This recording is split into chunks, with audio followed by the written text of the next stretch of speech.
Hello, my friends. This is Lynda Lippin, and welcome to the Pilates Goddess podcast.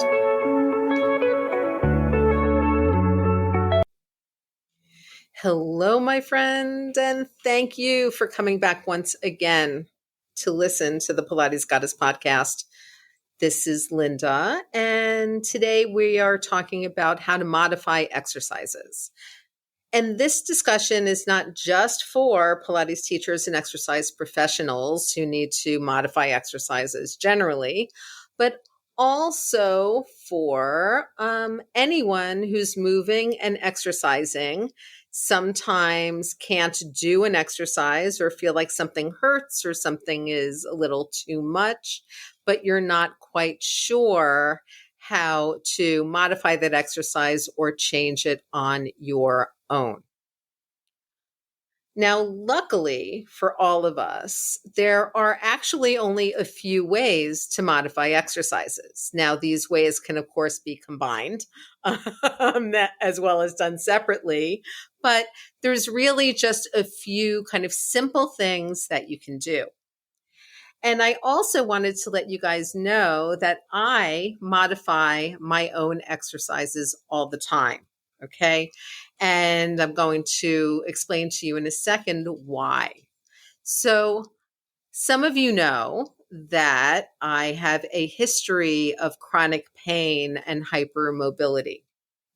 I also have a very severe vertebrae degeneration in my cervical spine on the right, which when it gets bad leads to the feeling of numbness or like electrical shocks coming into my index finger and my thumb on the right side.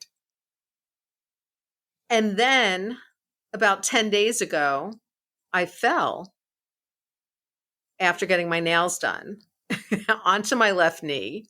And then my left knee was a little painful. I went to the doctor and my left knee is fine, but it still kind of hurts. And I find that I've had to modify my exercises kind of around that, because if you just keep working through pain and working through large ranges of motion or instability and pain, all you are doing is creating more inflammation, more pain, potentially adding onto arthritis or starting arthritis or arthritic changes within your bones and your joints. Okay. And it's really not doing you any good or your body any good. So we look at modifying. Okay. Modification, again, does not necessarily make things easier. Modification makes things doable. And can sometimes actually make things harder because suddenly you're working within a different range of motion, you're working in a more strict way, and you're a little bit focused on where your body is in space and what exactly it is that you are doing. Okay, so the first way that we modify an exercise, and this is where I always go first, is reducing the range of motion. So what does that mean? Reducing the range of motion? It simply means that you make things a little bit smaller. So say that, like me, one of your knees is hurting and your knee hurts when you bend it too much. I know it sounds trite, but my answer to that is don't bend it too much. Or just bend it to a place where it still feels okay. And then I promise you that if you slowly do that, that range of motion will slowly increase in that pain-free range. Now, I don't love reducing my range of motion. Again, I'm a little hypermobile. I am used to having a lot of range of motion, especially in my hips and in my shoulders and my knees. So when I don't have that range of motion, it's a little bit disturbing to me. And I tend to kind of want to ignore that and kind of work through it.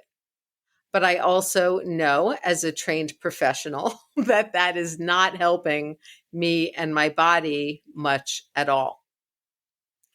So the first thing that I started to do was reduce the range of motion in that left knee. And what that means is that if I'm on my back and I'm bringing my knee into my chest, say for something like a single leg stretch or a crisscross bicycle ab exercise, that I'm paying attention to keeping my pelvis very stable, but not bending my knee to a point where it hurts.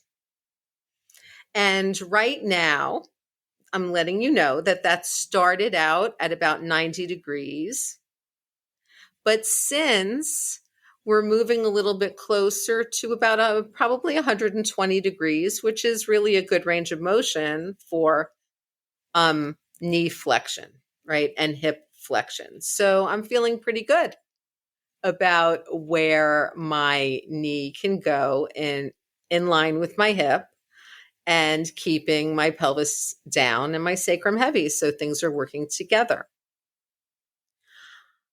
But I've also noticed that when I do a squat or I do a deadlift or I bend my knee when I'm weight bearing on the knee, that again, when I go past a certain point, it hurts.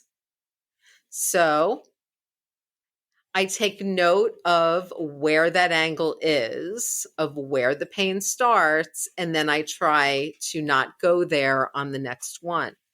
And this way I am able to really keep my weight even between my two legs, still get the work done that I need to do to strengthen around the knee and the hip without going into that very painful place.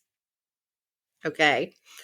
Now, if you are working on Pilates equipment or you're using bands or straps or you're teaching people on apparatus of any form, know that sometimes if people aren't used to working with the assistance, okay, not just the resistance, but the assistance of, say, being able to bend their knee and their hip quickly with a leg spring or with their feet in the reformer strap, that they might inadvertently go into a bigger range of motion than they should. And they're going to know it because they're going to get stuck into a position that really, really hurts. So just be mindful for yourself or your clients that if you're working with any kind of resistance that is assisting, say that would be assisting the bend of my knee, that I need to be really careful about monitoring that resistance so it doesn't just push my body into a position that is potentially dangerous or can hurt me. Okay. So limiting the range of motion. This can apply to all the joints in your body. So if you're going to limit the range of motion in your neck, for example, because turning your head too much or nodding and lifting and looking behind you and flexing and extending the neck is a little too much, then that means that you're going to do a smaller range of motion in a head turn. That means you're going to do a smaller range of motion as you're nodding your chin and maybe lifting your chin up. It may mean that when you do your spine extension work, where you're on your stomach and you're going into a cobra or a swan or a pull straps or anything like that, that instead of really looking up to the ceiling and crunching through the back of your neck, you're keeping your neck a little bit longer and just gazing slightly forward. If you have back issues, and I've done some other episodes where we talk about back pain, but one of my teachers, Romana Krizanovska, used to say, bad back, keep flat. And what she meant by that was if you've got somebody with a lot of back pain, don't be doing a whole lot of back mobility work. So if you know that your back hurts when you really round your spine, then avoid really rounding your spine. If you know that your back hurts and maybe hurts for a couple of days later because you have stenosis, and if you go into a full extension exercise where you're either lifting up your upper body all the way while your hips and legs are down, or you're lifting up your legs while your upper body is down, or both, and you know that that's going to hurt your back for a few days, then maybe you don't do that. or you do things in a much smaller range of motion so that you're not working through, again, those areas that might cause you pain and cause you pain for a longer period of time. So reducing the range of motion is always indicated and always a great way to modify an exercise. If you're doing Pilates mat and you have problems lying on your back and keeping one straight leg up to the ceiling, say to do single straight leg circles, and you find that if you go into a bigger circle, your hips go all over the place, then you make your circle a little bit smaller so that you can control your torso and control your pelvis while you're moving your leg. Okay? You're doing an exercise on your side and you feel like your upper body is rolling around and maybe you're not stable enough and it kind of hurts, then you make the range of motion of whatever it is that you're doing with your legs, whether you're kicking forward, back, up or down, whatever that is, you reduce that range of motion a little bit until you can control things and until things don't hurt. And then you can expand from there.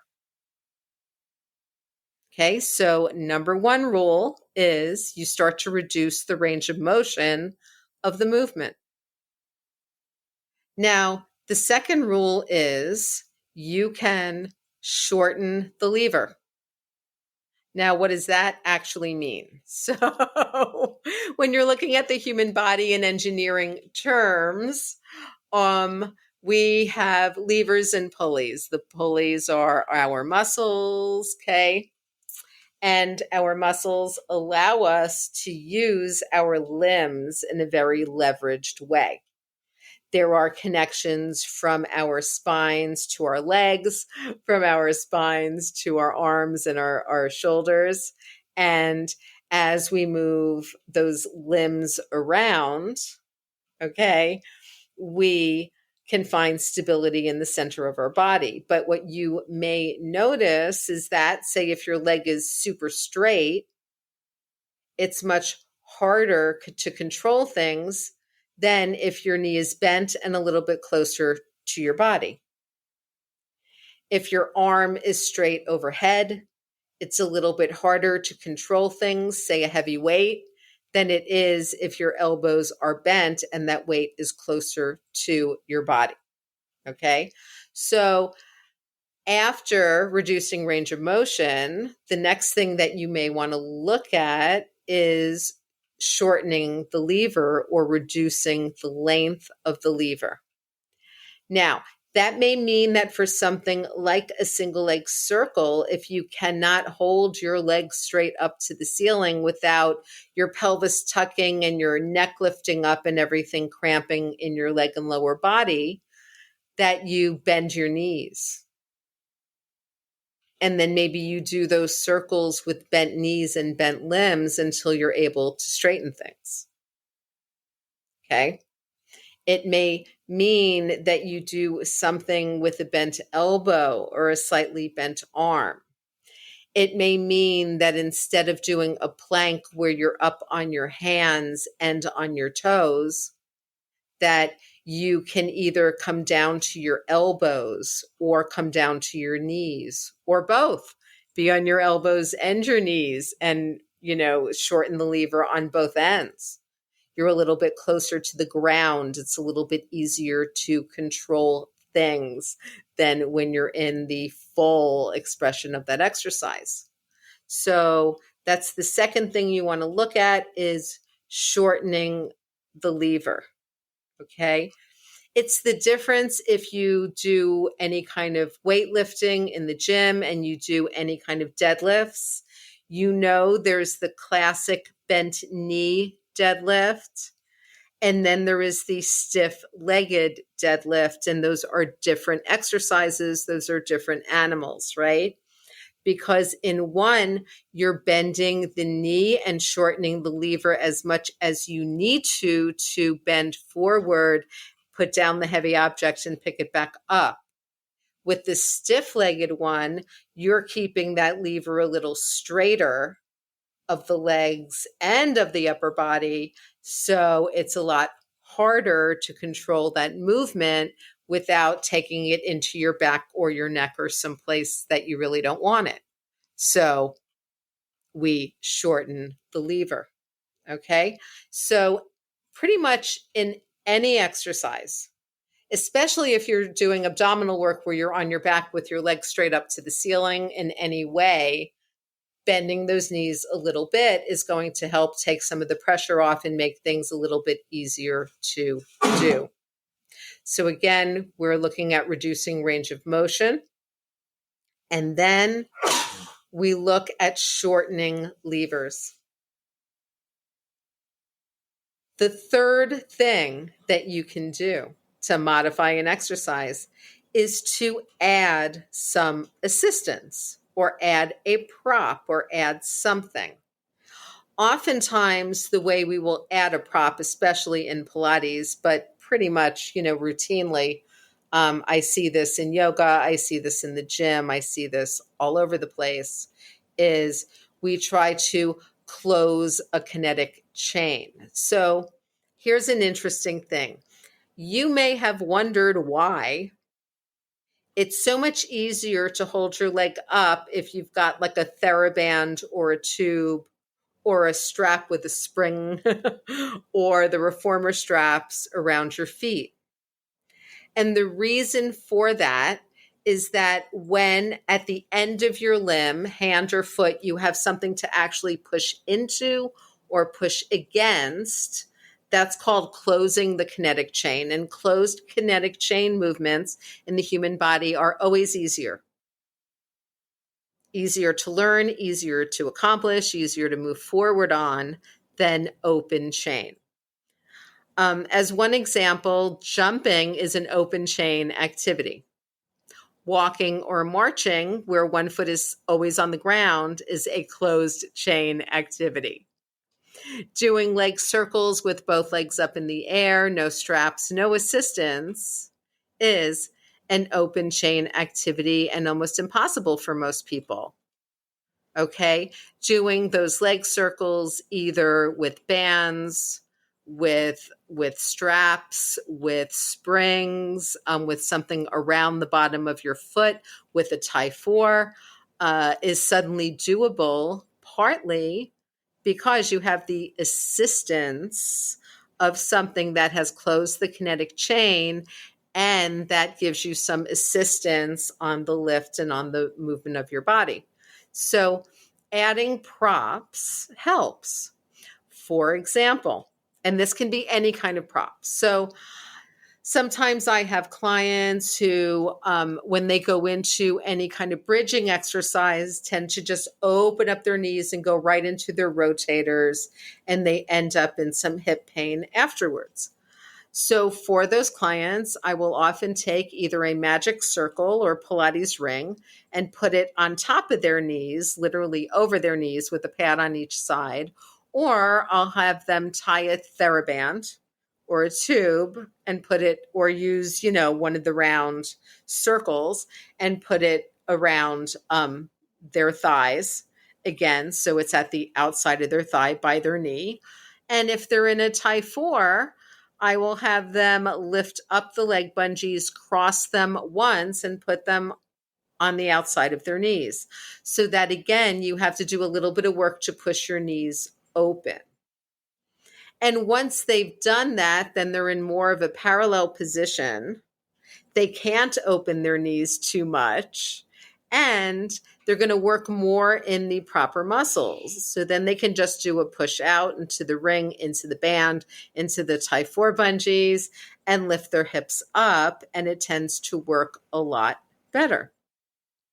Okay, so there are a lot of opportunities to use this kind of assistance.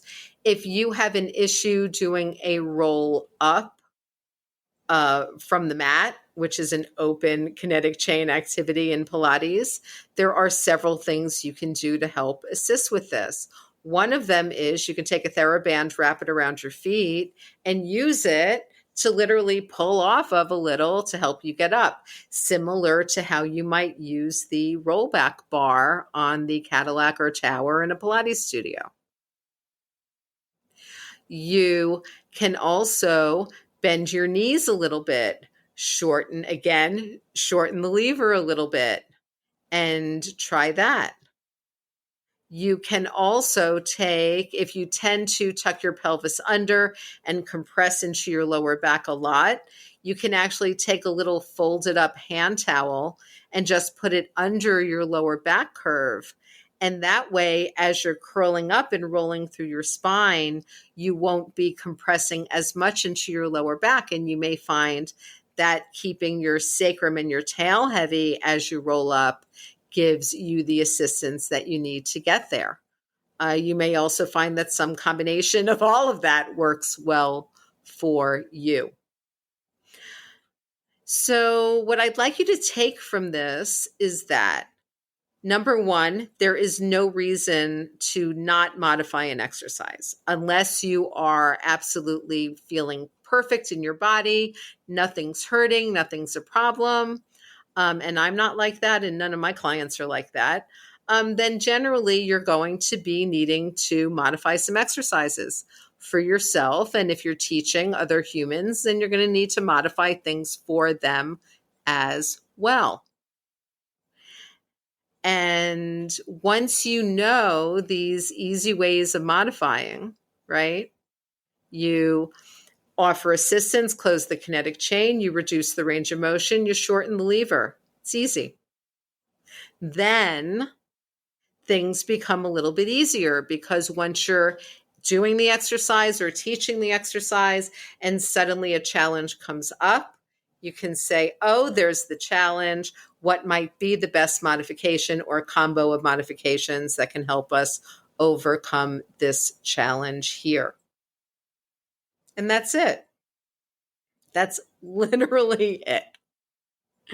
So I hope this was helpful for you, whether you are just working out stuff in your own body, or you're a Pilates, yoga, or fitness teacher training other human beings, because I think it's important for all of us to be mindful of how we're moving, not move through a lot of pain, and be very clear on the spot in the moment of, oh, this hurts. Oh, this doesn't feel great. And here is an easy thing that I can do to help modify this so I can do this exercise.